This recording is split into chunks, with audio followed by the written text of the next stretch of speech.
This building is important as a witness of the implication of the community in this building. The parish was created in 1899, but this church itself was built in 1914-15 by Joseph Venn. The architect is important in Montreal. He contributed significant buildings, including the convent, the chapel of the convent of the Sisters of Sainte Anne in Lachine, the Sainte Madeleine in Outremont, and other buildings, many schools. It's important also because it's a witness of the creation of the heart of a community. You create the church, you create the presbytery, the residence of the priest beside, but there's also the school, there's also the hospital.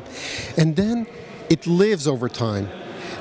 Every generation contributes something. You bring in a new organ, you bring in stained glass. This church is amazing for its stained glass program and the variety of stained glass techniques we find here.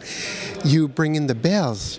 It's got an incredible set of 18 bells that have been silenced many years ago for structural problems. We want to fix that. We want to bring this glory to its value. The place is significant. It's the heart of Verdun.